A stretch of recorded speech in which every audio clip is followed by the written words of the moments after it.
Soybean अनुदानासाठी E पीक पाहणी अट रद्द करा। आमदारांच्या संपर्क कार्यालयासमोर वारकरी शेतकरी पायी दिंडीनं करणार भजन आंदोलन।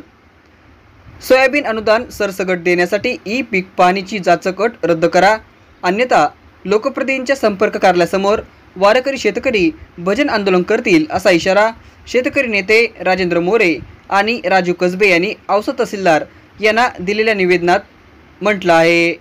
स्वाभिमानी शेतकरी संघटना आणि निराधार संघर्ष समितीच्या वतीनं हे आंदोलन करण्यात येणार असून या देशात सरकारचं धोरण हे शेतकऱ्याच्या मरणावर टपलेलं आहे।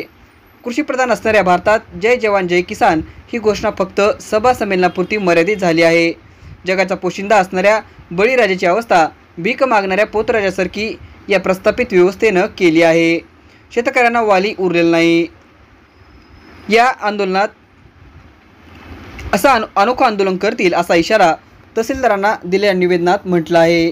या निवेदनावर सर्वश्री राजेंद्र मोरे, राजू कसबे, दत्ता किनीकर, संपत गायकवाड, नारायण नरखेडकर, लक्ष्मण कांबळे, मोहन चौरे, भरत पाटील, सौदागर वगैरे, नवनाथ भोसले, सुरेश सूर्यवंशी, अमोल सूर्यवंशी, साहेबराव जगताप, दगडू बर्डे, अमोल जाधव, गुरुनाथ कवटे, चरणसिंग ठाकूर, गणेश मिश्रा, ज्ञानोबा कांबळे, हरिभाऊ मांजरे, सद्दामभाई, राम रसाळ, अशोक देशमाने, बळीराम गरड, दिलदार शेख, इमाम सय्यद यांच्यासह तालुक्यातील कार्यकर्त्यांच्या स्वाक्षऱ्या आहेत।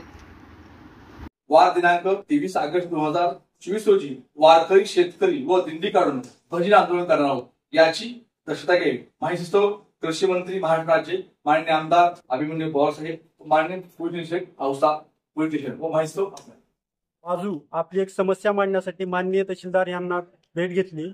गेल्या वर्षी जी सोयाबीन व कापूस पिकाला शासनाने जाहीर केलेली मदत 5,000 रुपये हेक्टरी, त्यामध्ये जी जाचक अटी टाकण्यात आलेली आहेत ती अटीबद्दल शासनाला जी ई पीक पाहणी करणं ही गरजेचं केलेलं आहे। त्या संदर्भामध्ये त्यांनी ती अट रद्द करून सर्व शेतकरी बांधवांना सरसकट जी मदत आहे ती जाहीर करावी असे निवेदन त्यांना करण्यात आले व भरपूर शेतकरी ही ई पीक पाहणी केलेली आहेत, पण त्यांची जी नोंद आहे ती ह्या काही सर्व्हरच्या कारणाने समजा किंवा एक टेक्निकल इश्यूच्या कारणाने दाखवत नाही, तर त्यांचेही प्रश्न मोठे गंभीर झालेले आहेत। तेही शासनाच्या मदतीपासून वंचित राहत आहेत। त्यासाठी आज रोजी सर्व शिष्टमंडळ मिळून माननीय तहसीलदार यांना विनंती केली की येणाऱ्या 23 तारखेच्या अगोदर याचं जी काही निर्णय असेल ती तुम्ही घेऊन एक शेतकरी बांधवांना लवकरात लवकर एक मदत जी सरसकट आहे 5,000 रुपये ती जाहीर करावी।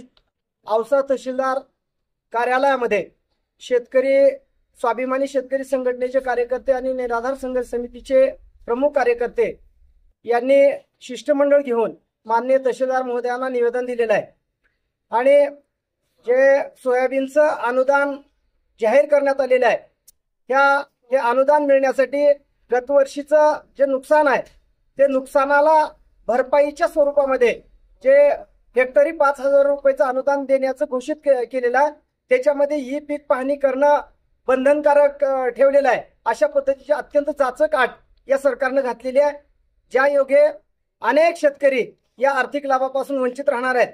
म्हणून सरकारला या निवेदनाद्वारे आम्ही विनंती केलेली आहे की तात्काळ आपण ही पीक पाहणीची अट रद्द करावी आणि सरसकट शेतकऱ्यांना हेक्टरी 5,000 रुपयाचं हे सोयाबीन अनुदान देण्यात यावं अशा पद्धतीची विनंती करणारं निवेदन आज या ठिकाणी दिलेलं आहे। त्याच पद्धतीनं गेल्या 1.5 वर्षापासून जे ठिबक आणि तुषारचं अनुदान रखडलेलं आहे ते तात्काळ देण्यात यावं अशी ही मागणी या निवेदनात आम्ही केलेली आहे। त्याच पद्धतीने गतवर्षीचा जो पीक विमा आहे तो पीक विमा अनेक मंडळाला 1ही रुपया दिलेला नाही, त्याच्यामुळे तोही पीक विमा देण्यात यावं अशी विनंती वजा या ठिकाणी निवेदन केलेलं आहे। 23 तारखेपर्यंत या सरकारनं हा निर्णय नाही घेतला तर औशाचे आमदार सन्माननीय अभिमन्यू पवार साहेब यांच्या संपर्क कार्यालयाच्या समोर औशाचं श्री नाथ देवस्थान मंदिरापासून पायी दिंडी वारकरी आणि शेतकरी एकत्रित येतील आणि दिवसभर 23 ऑगस्ट रोजी दिवसभराचं एक भजनी आंदोलन या ठिकाणी औशाचे आमदार माननीय अभिमन्यूजी पवार साहेब यांच्या संपर्क कार्यालयाच्या समोर हे भजनी आंदोलन करण्याचा इशारा या ठिकाणी निवेदनात दिलेला आहे।